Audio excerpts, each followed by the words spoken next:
yang artinya tukar menukar sesuatu dengan sesuatu.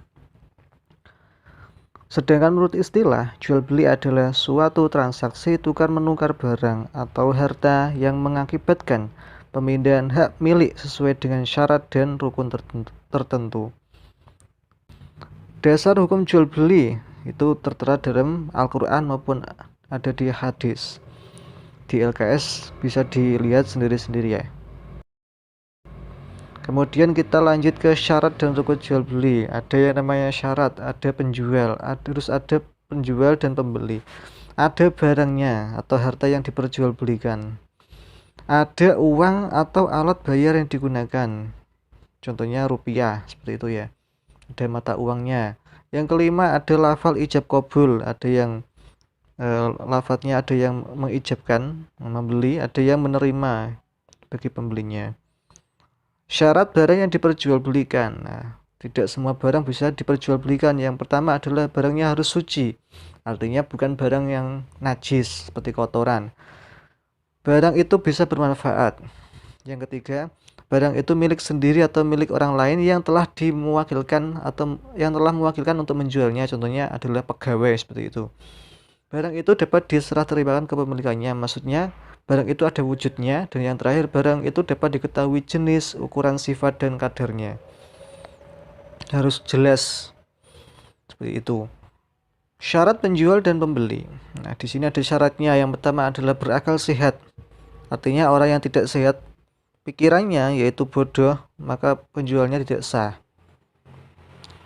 Yang selanjutnya atas kemauan sendiri, artinya jual beli yang tidak ada unsur paksaan. Jadi memang sesuai kebutuhan, maka syaratnya terpenuhi. Selanjutnya, sudah dewasa atau balik, artinya akad jual beli yang dilakukan oleh anak-anak, jual belinya tidak sah, kecuali kalau hal-hal yang sifatnya sederhana atau sudah menjadi adat kebiasaan. Contohnya jual beli es, permen, dan lain-lain yang kadarnya itu sedikit, nilai rupiahnya itu sedikit, itu diperbolehkan. Tapi kalau nilainya besar seperti menjual HP itu nggak boleh. Lanjutnya, keadaan penjual dan pembeli itu bukan orang pemboros terhadap harta, karena keadaan mereka yang demikian itu hartanya pada dasarnya berada pada tanggung jawab walinya. Selanjutnya, jual beli yang terlarang.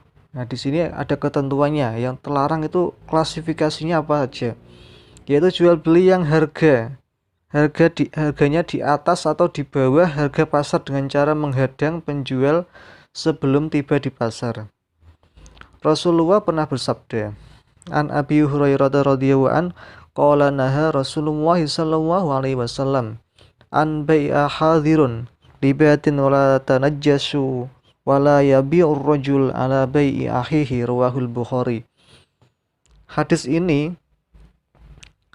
menerangkan bahwa sesungguhnya Nabi melarang orang desa menjual kepada orang kota, dan jangan menjual dengan cara curang supaya harganya menjadi tinggi, dan janganlah seseorang untuk menjual atas jualan saudaranya.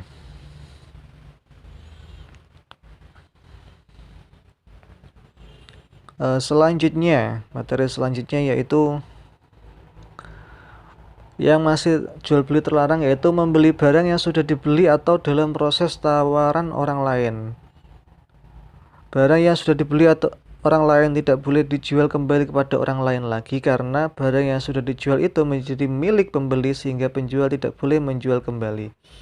Atau masih dalam proses tawar-menawar, itu juga gak boleh, karena di sini Rasulullah bersabda an Ibnu Umar an Nabi sallallahu alaihi wasallam qala la bai'ur rajul ala bai'i akhihi wa la yakhdub ala khidbati akhihi illa ayyadanalah, rawahul Muslim.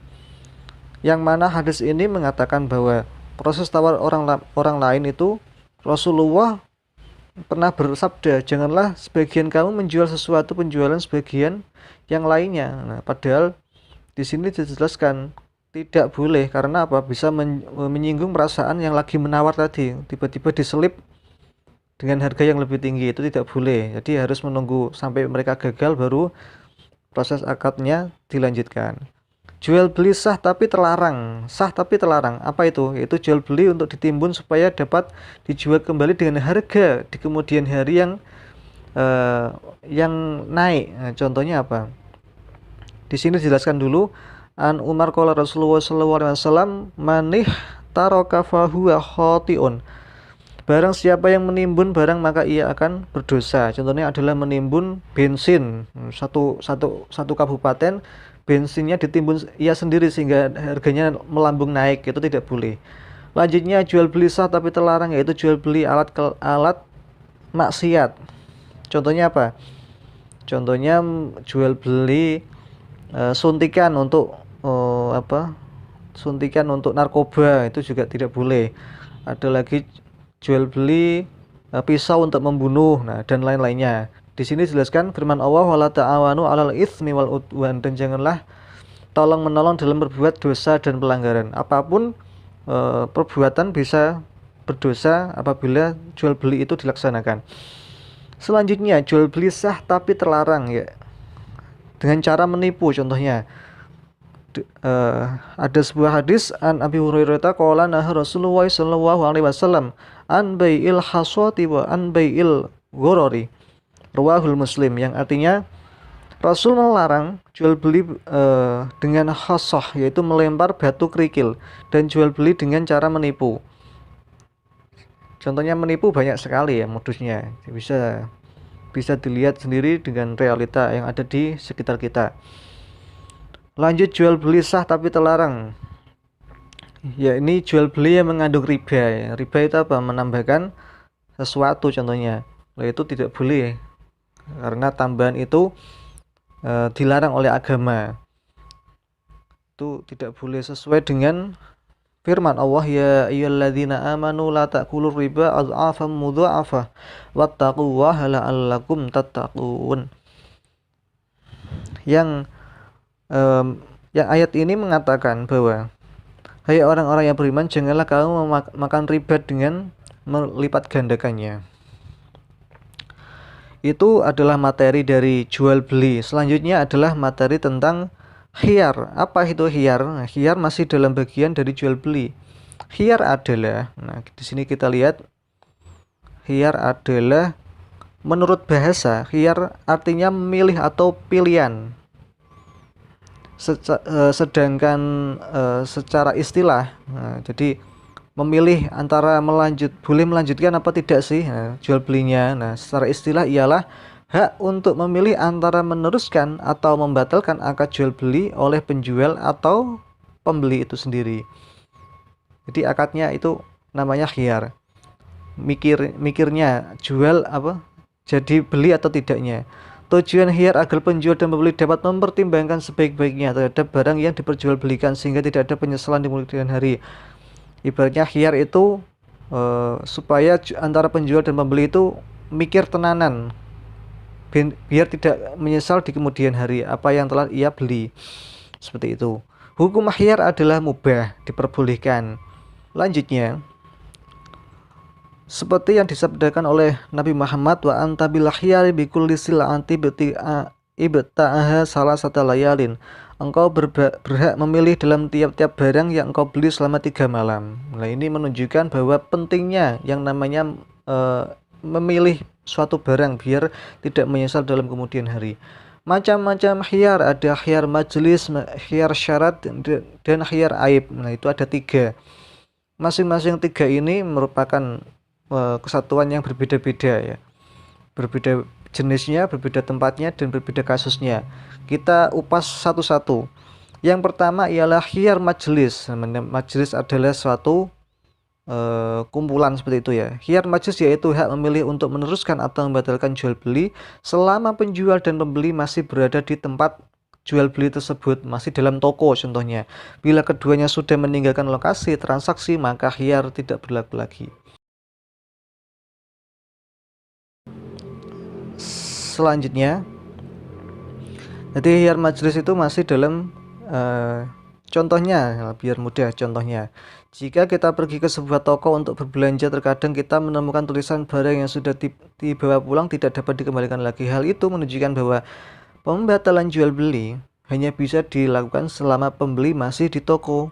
Ketika pembeli sudah pulang dari toko, artinya sudah membawa pulang barang yang sudah dibeli, maka transaksi pengembalian itu sudah tidak bisa dikembalikan lagi, artinya sudah gugur itu ya. Itu namanya khiyar majelis. Jadi berlakunya ketika masih dalam satu majelis. Ketika sudah tidak, ya berarti ya sudah tidak berlaku lagi. Yang kedua ialah khiyar syarat. Nah, khiyar syarat namanya juga syarat, berarti ada syarat yang harus terpenuhi. Ya, apa itu? Yaitu hak memilih untuk meneruskan atau membatalkan jual beli karena adanya syarat tertentu dengan mempertimbangkan masa atau waktu yang disepakati oleh kedua belah pihak.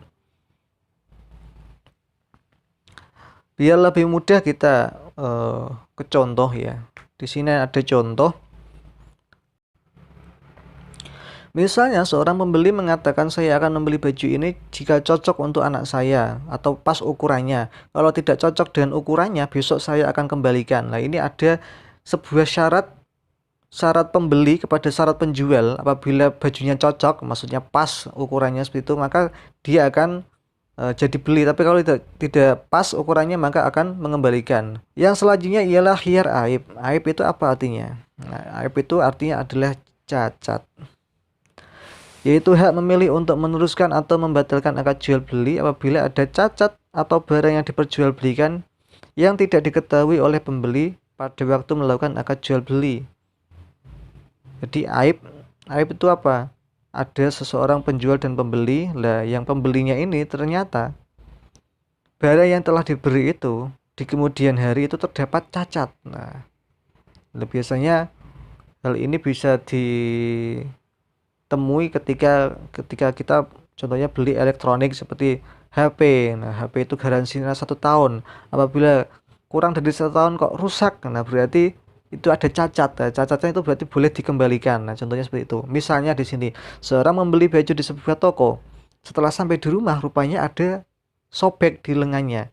Maka baju tersebut dapat dikembalikan lagi atau diganti dengan yang lainnya oleh penjualnya. Karena apa? Karena di sini ada yang namanya cacat atau aib. Nah, di situ ya. Hikmah khiyar, satu, menghindari terjadinya penyesalan, biar antara penjual dan pembeli itu masing-masing sama-sama rela tidak ada yang dirugikan, sehingga tidak menimbulkan penyesalan, saling ridho keduanya. Itu yang pertama. Kedua, memperkecil kemungkinan terjadinya penipuan. Nah, di sini penipuan kan bisa terjadi apabila salah satunya berbuat curang. Nah, curang di sini kalau tidak diatasi, tidak dilarang, maka salah satunya ada yang menjadi korban. Nah, maka di sini memperkecil. Tiga, mendidik penjual dan pembeli supaya bersikap hati-hati. Nah, antara penjual dia tidak boleh menipu pembelinya dan pembeli tidak boleh dirugikan seperti itu. Jadi sama-sama berhati-hati kedua-duanya. Sikap yang keempat adalah menumbuhkan sikap toleransi penjual dan pembeli. Jadi toleransi itu bagaimana ya, sikap saling pengertian. Jadi tidak ada yang dirugikan. Cukup itu saja pertemuan kali ini, yaitu kita membahas tentang apa tadi, jual beli dan khiyar. Semoga ada manfaatnya. Assalamualaikum warahmatullahi wabarakatuh.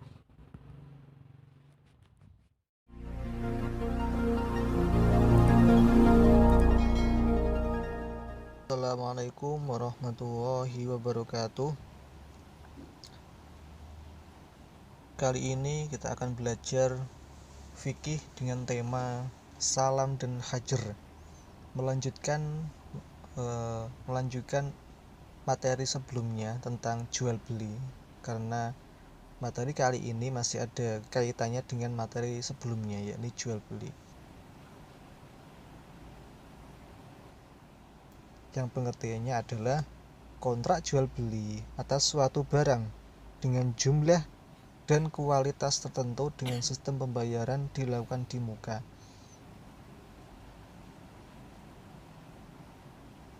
Sedangkan penyerahan barang diserahkan di kemudian sesuai dengan waktu yang telah disepakati. Istilah gampangnya yang namanya salam itu adalah akad pesan. Jadi jual beli itu bisa pesan dulu. pada dasarnya yang namanya jual beli itu ya ada uang, ada barangnya. Tapi di lain tertentu, ada yang namanya jual beli itu tidak selalu ada barangnya. Nah, di sini dijelaskan membolehkan adanya jual beli tapi belum ada barangnya. Yang namanya di sini adalah akad salam. Nah, akad salam itu ada syarat-syaratnya. Apa itu? Yang pertama, harga dibayar dahulu di majelis akad. Tak contohkan ya. Syarat-syaratnya saya sebutkan dan saya langsung contohkan. Seperti saya mau memesan sebuah meja. Mejanya meja bundar ya. Meja bundar yang gedenya itu satu kelas. Satu kelas.